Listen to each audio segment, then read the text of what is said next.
Welcome back to the fourth and final episode of our series on dismantling misconceptions about multilingual learners. Today, we're tackling a common myth head on that if we just give our multilingual learners the education, we give them the classes, we give them the exams, they're going to be fine. They're going to pick up everything culturally, all of it's going to be organic, that they just learn how to operate. But the reality is, that doesn't really happen organically. But it can easily happen if we're intentional about it. And so to help us flip this misconception on its head, we're joined by the incredible Pamela Broussard, a dedicated educator and advocate with over 30 years of teaching experience. Pamela brings a wealth of knowledge from her work across the United States and abroad, including in refugee camps, orphanages, and even conflict zones.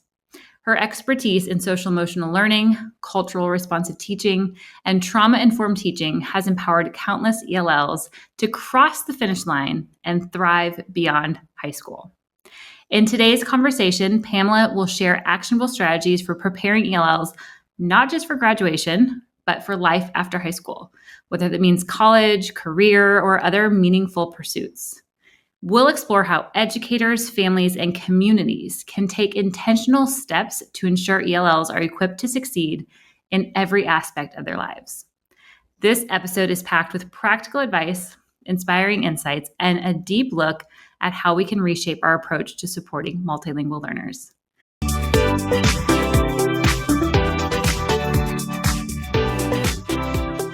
Pamela, it's an honor to welcome you to the show today. It is wonderful to be here. You're someone whose work I so respect and enjoy and recommend often. And so it's an honor for me to get to be here with you today. So thank you. Thank you so much. Yeah, you are such a blessing to the community. I know your Facebook group is so active.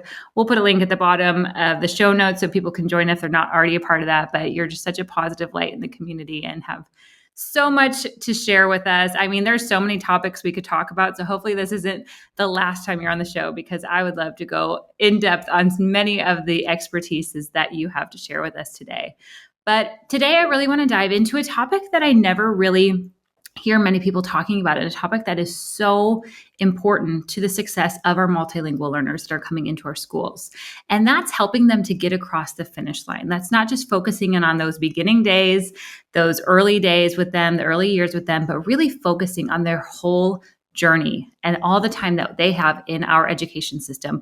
How can we make the most of that? How can we help them to really acclimate to our society, to our culture, to the culture they bring, not losing that culture, and have success in where they go in life? And I know this is something that is near and dear to your heart. So let's dive in, because we have a lot to talk about today. And I would love to start with just defining the importance of social and cultural capital for newcomers. Can you go a little more in depth of what that means?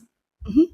So social capital is who do you know?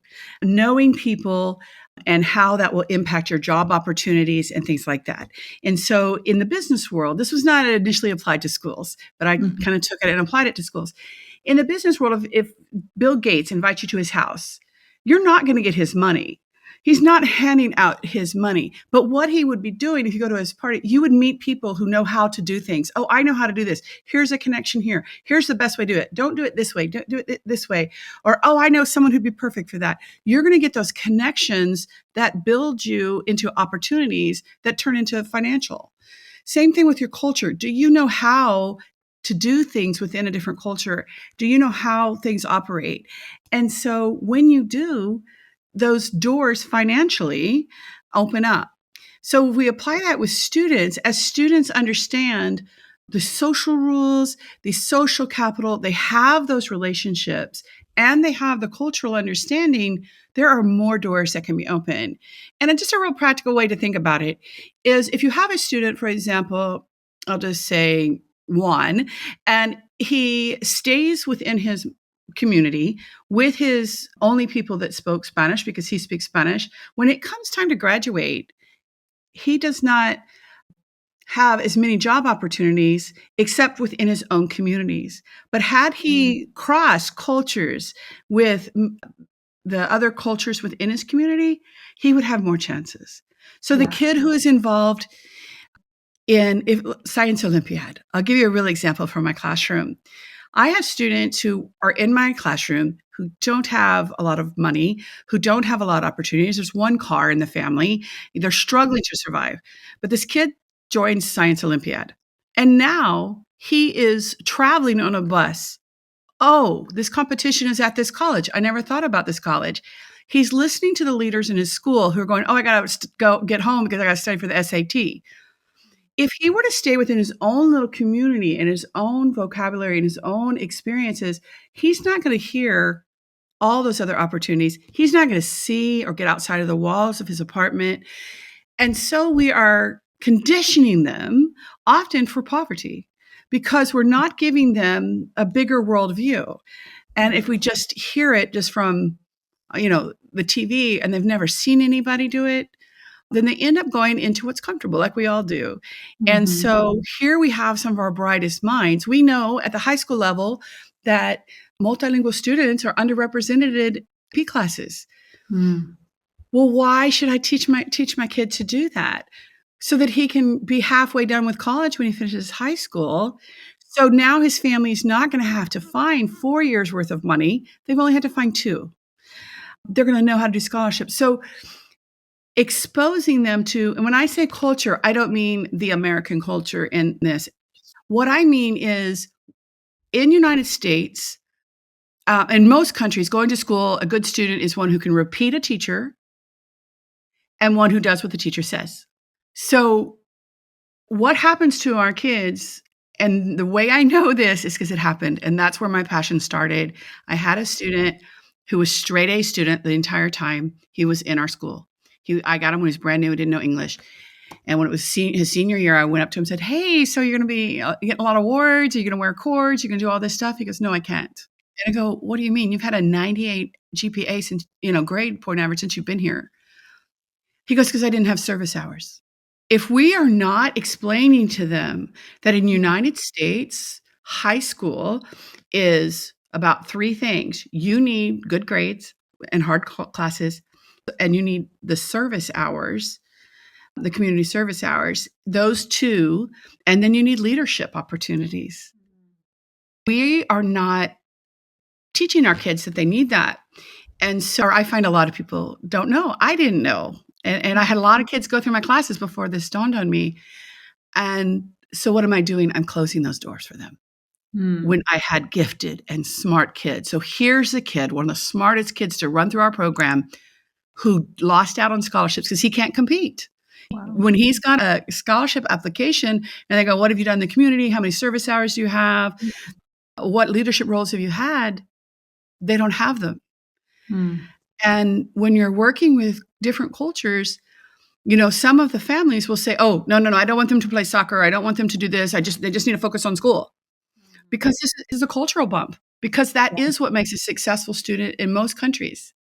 But in the United States, you need the other 2 things. And so we have to teach that the culture of success in the United States from high school on looks different than maybe other countries and other systems, and getting into university and getting into scholarships. And all that looks very, very different, because most countries, you just go to college afterwards. It's because it's free. And so you just go.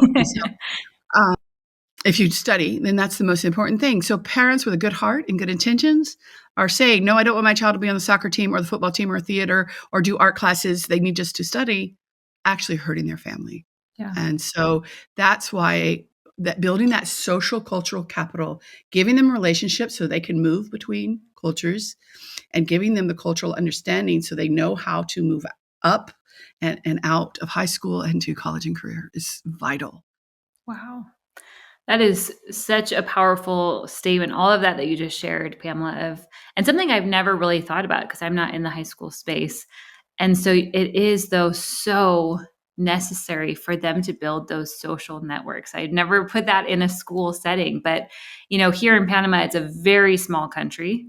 And pretty much everybody knows each other. So you can see, like, a lot of times I have conversations with parents who want their kids in specific schools for that reason. They said, when my son or daughter comes back and they're going to be working in business, they're going to be doing things, they are going to know people in the government. They're going to know people here. And this is going to help them open the doors for what they're called to do, and I thought that's so interesting. I never, ever had that thought ever in my life growing up because it was such a different system. And I love that, though, of just really creating that pathway for these students to have the knowledge of Right. what is expected here. What is, because exactly on being on the soccer team is going to build those social connections beyond just studying, going home every day, staying in their cultural circle. I know personally, as we've lived here in another country, there's so many things that I have been challenged on just what was normal for me growing up and seeing people do something different. And it's so enlightening to me to get this experience to raise my kids in a different way, because we're taking from the culture here and we're taking from what our culture was, and really molding that together in something that's different than how I grew up. And I love that. And so I think that is a really important piece, that if these students continue to stay in the communities where it's what they know, they're familiar with, they're going to miss out on a lot of opportunities that a lot of them have come for those opportunities, but might just not know how to really, take advantage of them. So And Beth, go ahead. even though I'm talking about high school, here's the issue is in the high school, most of the things that give scholarships or most of the teams do not take beginners. So these multilingual students and families in the elementary need to sign up for the YMCA soccer. In the elementary, need to enter the school art contest. In the middle school, they need to try out for the basketball team, because by the time they get to high school, there are very few things that will accept beginners. Hmm. In my high school, there's like I don't know exactly how many on a basketball team, but there's only this amount Right. and this amount on the volleyball team. And they don't accept people who go, "Oh, I think I'd like to learn how to do that." Yeah. And Yeah. so what a message we have to get to the middle schools and the elementary is cross this cultural bump with these families earlier so that Yeah. they know. Mm. And so at my high school, you could be a wrestler and be a beginner. The wrestling Mhm. always took beginners. And so I didn't go that route, and Mhm. then some of the clubs would take beginners. And then the club that I started also obviously took beginners. But in swimming, I think our swim team would take beginners. Not absolute beginners, but not trained on competing. And so we have to begin to explain to families that this is the path in the United States. I remember years ago, a friend of mine was having their sons go to this super expensive school, the best of the best. And so I said, "Can I see their homework?" I'm like, "I want to know what," because they were in fourth grade and I taught fourth grade at the time. And the Okay. dad was the one who answered it to me. He said, "Pamela, the academics is not going to be different. It's going to be the same thing you're teaching." He goes, "I am paying for who he's going to know." Mhm. Mhm. And he was a very wealthy man and he understood those connections. Yeah. I want my kids to have every Mhm. single door open. Yeah. And then whatever path they choose, Yep. Yep. they can go. But I don't want a whole group of paths to be closed because they've Absolutely. never had relationships cross culturally, because they've never been in a club or an activity, or like the student I told you about, lost out 100%. And he was Wow. a poor student financially. His family struggled to have enough food to eat. Wow. And he could have gotten scholarships and couldn't get a single one because he didn't have those elements. So Mm. I became super passionate about this, and this Yeah. has kind of become one of my battlegrounds. I love it.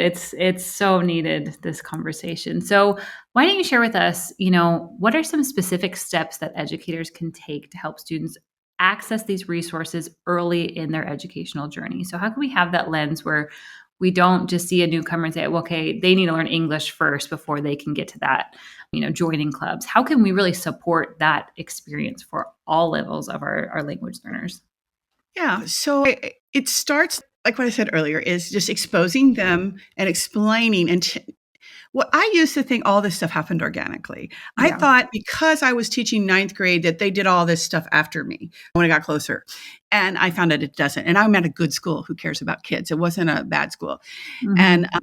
so, first of all, explaining to the families for that in the United States, the road to scholarships and I always just say free money is the fact that they have at least plus one, school plus something, school Hmm. plus work, and it's okay if it's work, but school plus something else, a sport activity. And they don't even have to be number one on it. They just need to be able to list it on their resume.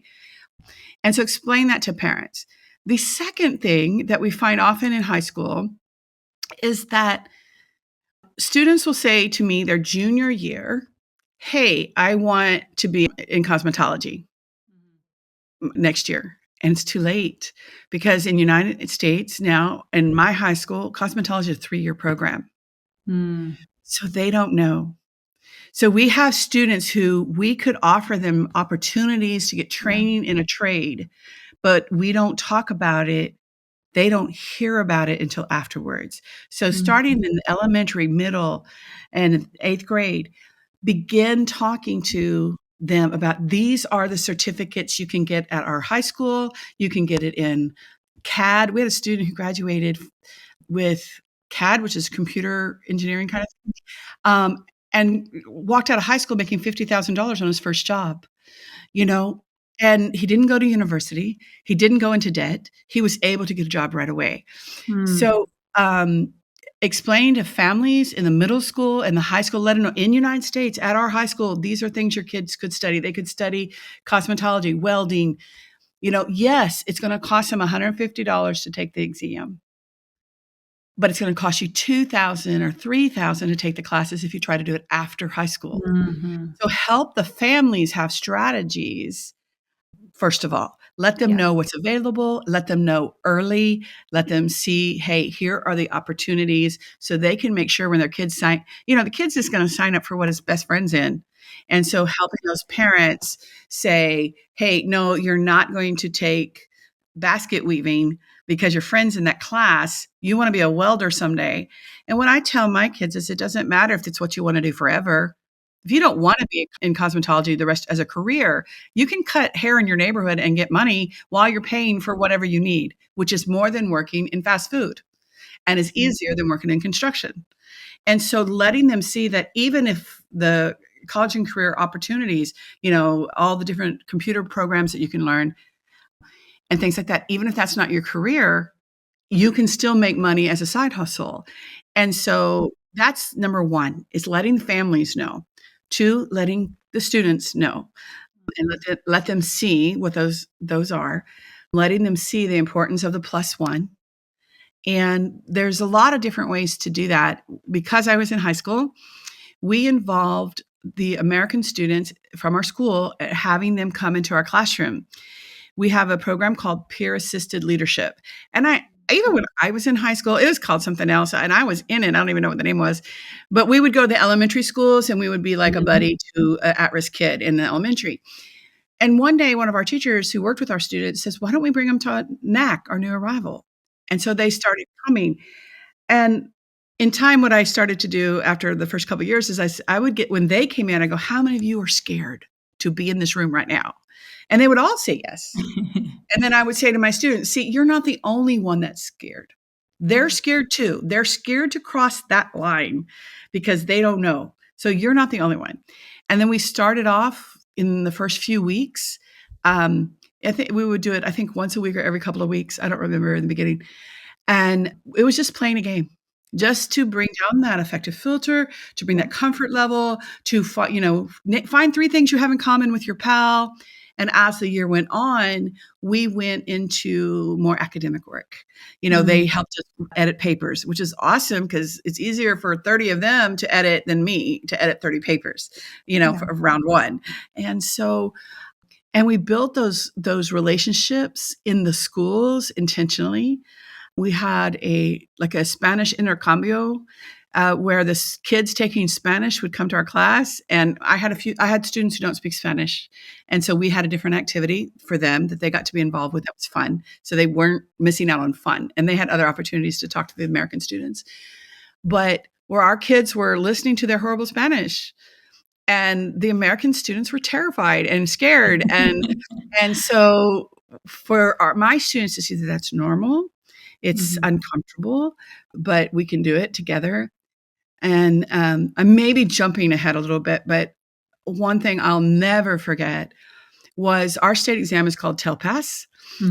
And I'll never forget when the American kids asked, when is their state exam? Because they'd been helping them practice their reading, practice their speaking, practice their writing. And I told them the date, and they all showed up on their own with like donuts and signs and good luck on your test, Wow. because these kids understood how hard it was. And Wow. they began to support each other. And my kids would say, "Hey, that cheerleader said hi to me in the hall," because there was this emotional connection. Or like on the first day of school, when I go to my high school's 4,000, so a little less than 4,000. So it's a lot. So when you go out to the buses at the end of the day with newcomers who don't speak English, and you have, 20 of them, and there's 40 buses, finding your bus is hard. And then making sure that the bus driver knows that this kid won't be able to find his way home. It doesn't have a cell phone because it's day one, and, Right. and things like that. And so, we get a hold of the baseball team, because baseball team is not practicing in the beginning of the year. They just have a class. So Okay. they're not having to change their uniform or anything the first few days of school. And we would have the baseball team or the volleyball girls individually walk them. So number one, I'm cool because I've got, a cool athlete walking with me. I've got someone who and they're not friends. This is the first time they've met too. But for on the bus, they are seen with someone who has respect already in the school. And so you're Mhm. building all those connections, and you're opening up those doors. And then we did a lot of very Mhm. intentional things, which we can go into, but those are just in general is number one, letting the families know of what is the path to college and career in the United States, and that is school plus something else. Number Mhm. two, letting them know what certificates they could graduate from that are in the trade for either being their full-time trade or using it as a side gig to get to whatever Yeah, their dream was, to get absolutely. them out of the minimum wage jobs. Yeah. A welder is not paid minimum wage, No. and so letting them know that. And then within the school, planning intentional activities with connections that are cross cultural to build Mhm. those relationships. And I guarantee you, learning from a cute cheerleader is a whole lot more interesting than learning from Miss Broussard. And it's okay. I'm okay with that. And I it was a beautiful example of a student I had. He was in another class. He was underachieving, very unmotivated. And then I got him and he's a student who probably shouldn't have been in our program. He was like one of those borderline, and to make it safe, we go ahead and put him in a newcomer program. And he was really unmotivated. And I watched him just rotting and being lazy in this other class. Second semester, he comes into my class, and all of a sudden, we have the high school American kids are coming in. He is so motivated. He is hanging out with the cool guys. He is using English. He is learning new expressions. All of a sudden, I see all this slang in his writing that wasn't there before, because he's hearing this cool guy teach it to him when they're, having these conversations. That's so much. They will work harder if you're going to video them, and if they're going to have an audience, a genuine, real audience. And so having real audiences is super important. And then there's Mhm. the whole leadership piece, which is the next section. So Yes. Wow. I I could listen to you all day, Pamela. I love hearing your passion and your heart behind everything you do, and it's so beautiful. And I think those things are so powerful of what you just shared. Of one, not I think it's we can never underestimate the power of communicating more and more with our families and our parents, and not assuming that they know what's expected. Not, I think even here, we don't even have libraries here in Panama. So it's like I always share with people, let your parents know that there's libraries. These are free places that they can go.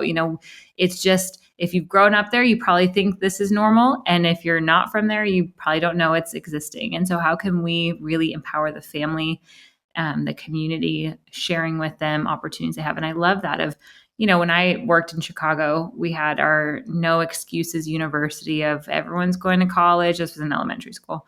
And there's something that really rubbed it wrong. Not that it was wrong to set this vision for them and say, okay, mhm. graduating class of 20, actually, I think it's 2024. But it was just saying, it was limiting so many opportunities that they actually could have that could be reality.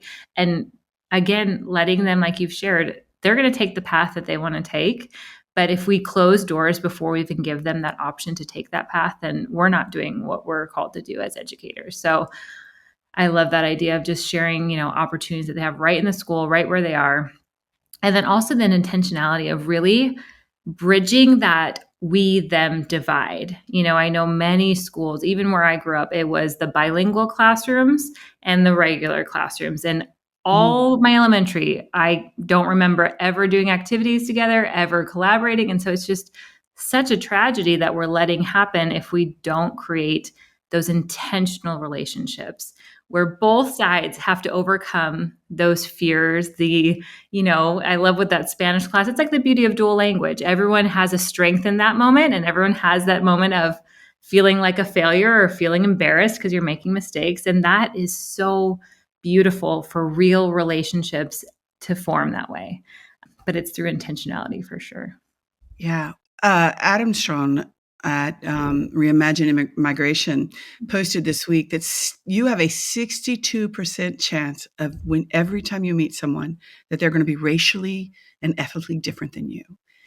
That's the future. We also know in 21 years, in 2045, something huge is happening in our country that's never happened to another nation. We are the first that's ever happened, and it's huge. And what that is that Anglos, we will be changing the ethnic diversity of this country, where Anglos will be the minority. No matter if one more immigrant comes or not, it has to do with the aging Anglo population and the browning of America, as they say, where people from different cultures are growing and having large families and reproducing. The 65-year-old Anglo is not having more children. And so we have this generation. So the babies that are out there today are going to grow up in a very different environment than what we had and what I had. And the privilege of raising up this next generation to lead a new nation, but they've got to be able to do it interculturally, interracially. Absolutely. They've got to understand. And, on the Anglo side is changing of power. One of my backgrounds is studying peace and conflict around the world and through Rotary International. And so, people don't like to change power. And so people who are in a position of power usually don't want to have that to change. And so part of what we see in today's tension is that very thing, the changing of the United States and the colors and the races and things like that. But we have this amazing opportunity to raise kids and help students cross that. In my classroom, we do this presentation at the end of the year, and I have this Muslim student who stands up, and one of the things they have to say their favorite book, and he gets up and says, let me go back. A Christian student stood up first and he said, "This is the Bible. This is my favorite book. I read it all the time. And one of my hobbies," they have to say their hobbies, "is playing the guitar," and he plays a worship song, a Christian worship song. My Buddhist student says, "Wow, that's really beautiful. Can you teach me that song?" Then next was my Muslim student who got up and he says, "My favorite book is the Quran." And he holds up a Quran. And I said to him, "Many people in this room have never heard how people read the Quran out loud. And it's very musical." And so I said, "Would you read it so we can hear it?" And so he read it and everyone was like, "Wow, that's really cool." And we went through this whole conversation and it was beautiful because there was a respect built. People understood how to relate to each other. And, they could do that. And so we have a really great opportunity to raise this new nation where people can get along and can do that. And so we need to provide opportunities for all in the world of conflict, we call it actors, for all the actors to participate with different cultures, different languages, different ideas, and different backgrounds. And we don't have to agree with them, but having that, opportunity I've worked this out before. I had a student who was very, very, very sexist. And so my students would hear him and they would just like hear his comments and just this. And I knew his culture very well. I knew a lot about his culture and I understood where he was coming from. That's all he knew. But in time, we were able to help him work through those things because he'd had lots of experiences with smart women. He had and talented women and girls in the class who could beat him in math or whatever. And so he had to begin to change some of his misconceptions. And so it's super important and it's not hard. It's just a little bit of intentionality. And like I said before, I thought all this happened organically. And it's even the college and career part, because what would happen is the counselors would say, "Well, we put in an announcement." Well, if you're told an announcement, there's going to be a meeting about SAT and it'll be in Spanish, why would you go to a meeting about how to sit down in the past? Like, first of all, if you figure out that it's not about sitting down in the past, First. sat, And then it's a test. Nobody's going to like, oh, I'll volunteer for a test because they don't Right. know. And they're like, well, we gave it to them. We announced it 5 times. I'm like, yeah, but my kids don't know. And I'd ask the college and career person, will you come and do presentations in my classroom? And she's like, no, if they have questions, they can come to me. And I was like, they don't know what question to ask. Right. And so we began being very intentional. We have for the new arrivals who come with 0 English, their final in my class is they had to tell me what they had to do every year, 9th grade, 10th grade, 11th grade, 12th grade to get to college. What would it take? Oh, I need to have interviews. Oh, I need to make friends with teachers so they can write letters of recommendation. And they had to do it. And not only did they have to give a presentation on it, they had to listen to everybody else's. So they've heard it, not only me teach it, they've now heard everybody else's oral test. So they've heard it 20 times. Do they understand it all? No, I know that they don't understand it. But when they hear SAT on the speaker, when they hear FAFSA, when they hear club tryouts, they know, oh, that's something I got to pay attention to. And so teaching those kids, ingraining, using that information within your lessons. If you've got to teach kids their names and the days of the week and things, why not use a job application? Teaching, don't reinvent the wheel. Yeah. I did some things that were reinventing the wheel. That's okay. But it's easy to choose a job application instead of a worksheet, a real one that you've printed off the internet. So things like that, to where you are building this ideas, you're building those relationships, whether it's through PALS, student council. In our newcomer class, we'd have the cheerleaders come and teach a cheer. Go, get them, get them. Go, get them. That's super easy English. Yeah. It's cute girls, which is a whole lot more fun than Miss Broussard. Cute football players who come and teach us something. Yeah. It's repetitive language. It's a poem, so to speak. Mm-hmm. And then we took them to a football game. So then when we got to a football game, they already knew the cheers. And there's a context. They had learned it in a safe place. Yeah. We all went in the front. Never in all my years of teaching did any newcomer say, I want to be an American football player. Never. Mm-hmm. We go to the game. We leave by halftime because it's boring for them. They don't understand it, even if I teach it. Yeah. But they've all seen a cheer. They've all heard it. They know what the band is. And they were a part of something. Mm. And then we go home. And so in Texas, football is a big deal. You got to kind of be able to know a little bit about it. Friday Night Lights, we ended afloat in the parade, and the kids wrote, Cuba loves Cy Falls and Russia loves Cy Falls and Mexico loves Cy Falls. I'm going to bring my culture, but we're going to learn to celebrate with you. And so making intentional connections across the line is both directions is so important. And it's so empowering. So empowering.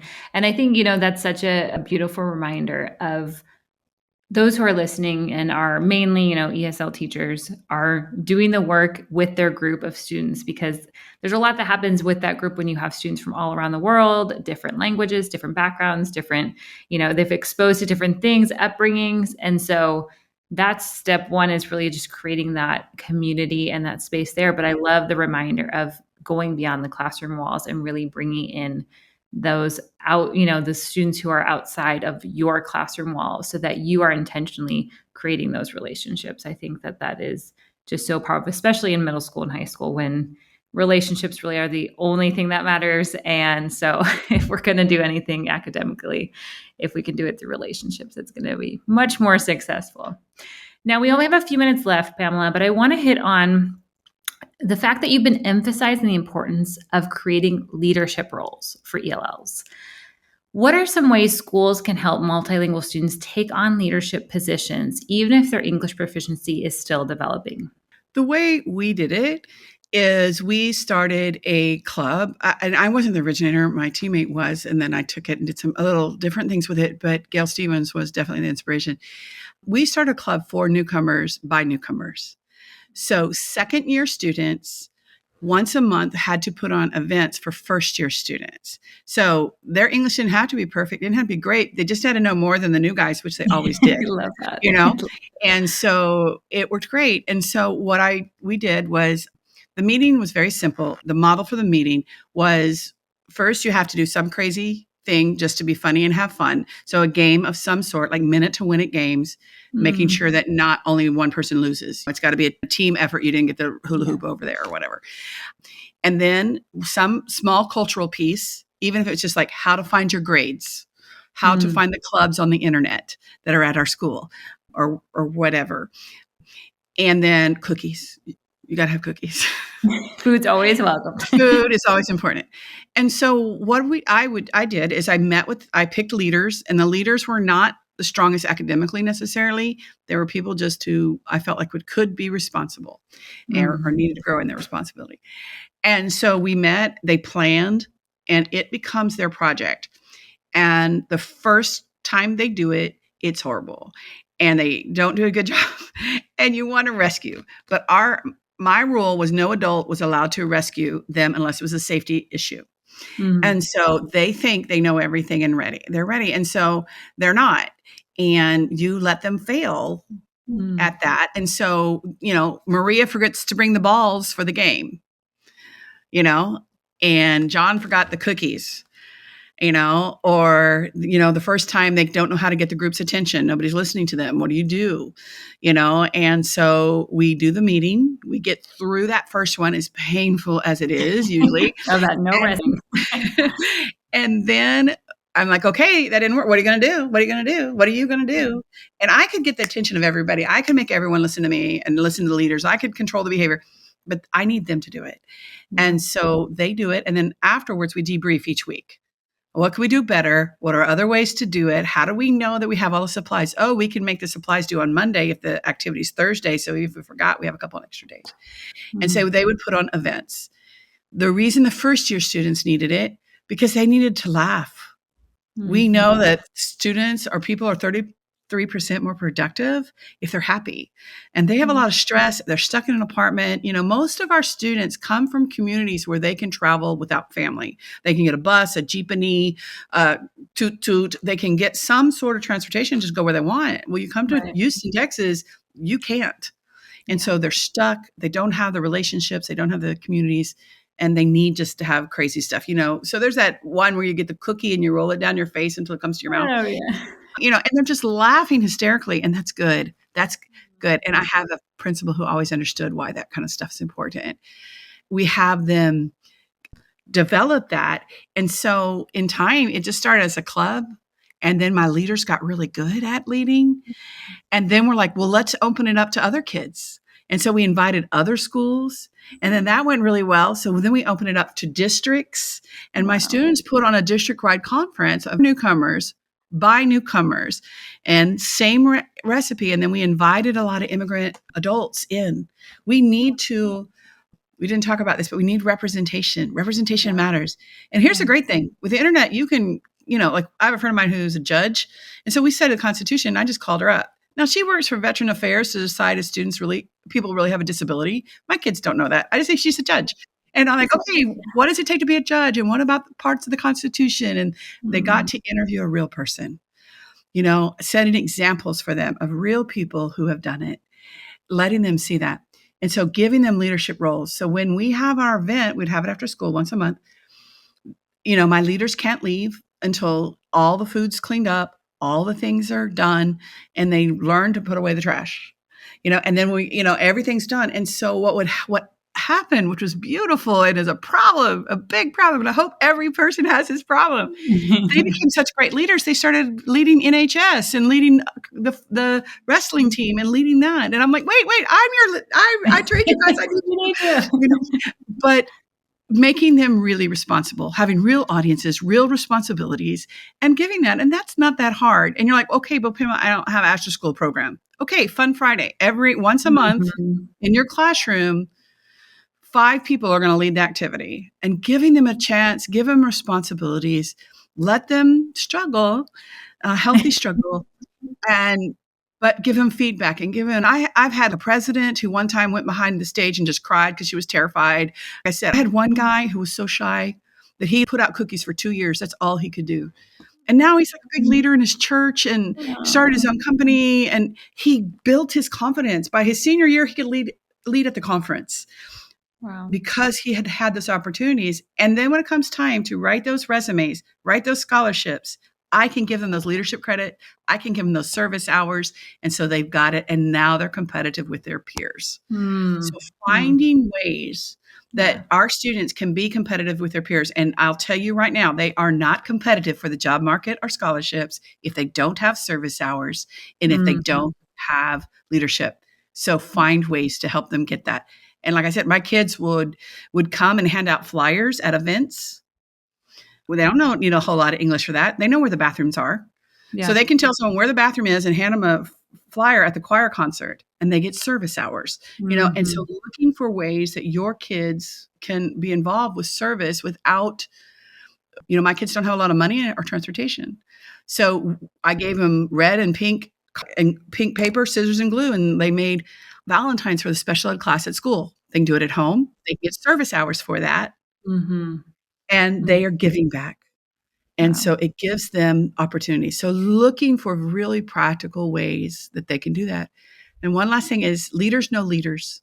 So I made sure, and a lot of people are doing this now, where the first couple of weeks of school, as soon as they can introduce themselves, they have to introduce themselves to all the leaders, the adult leaders, the principals, the nurse, the this, and they shake their hands, they give eye contact. And we do that all throughout the year so that they don't have to look down when they meet somebody. Yeah.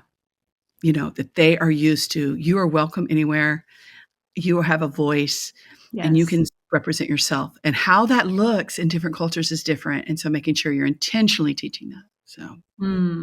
Wow.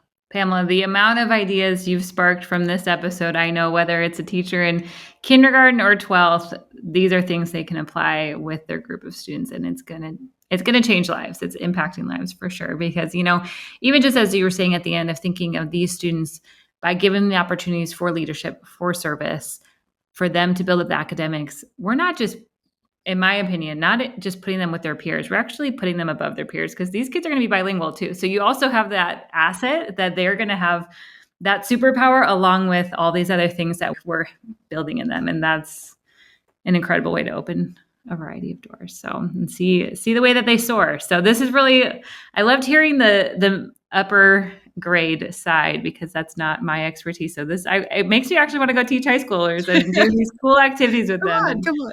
I know, but thank you so much, Pamela. This was truly a gift. Please share with my listeners where they can find out more about you and learn from you, because you have so much to offer. The easiest way, and the place people find me most often, is at Leading ELLs Facebook group. So I have a Facebook group called Leading ELLs, and you can just join there, and we share ideas, and people come and look for help and look for support. And there's lots of great people in that group that have voices that can really support you. So don't do this alone, guys. Yes. You can't do it alone. Teaching is hard. Teaching multilinguals is hard. We're going to start a new season that's going to be a little bit even harder in some ways. And so we need each other. So join my group or one of the other groups on Facebook. So that's the easiest way. If you want to write to me, it's leadingells@gmail.com for English language learners. So either of those two places are the easiest ways to find me. So. Wonderful. Yeah. And we'll link that Facebook group. You're sharing all the time, and it's a really beautiful community that you've created in there. So get in there if you're not in there yet. And we'll also put your website, because I know people might want to check out. You have a ton of free resources you offer. You have a lot of different PDs, and you do some speaking as well. So if there's anybody who would like to reach out and maybe get your school to come and have you do some PD with them, I know that that's an option as well. So thank you so much, Pamela. Again, I appreciate you being here. It's an honor. It was my pleasure. Thank you.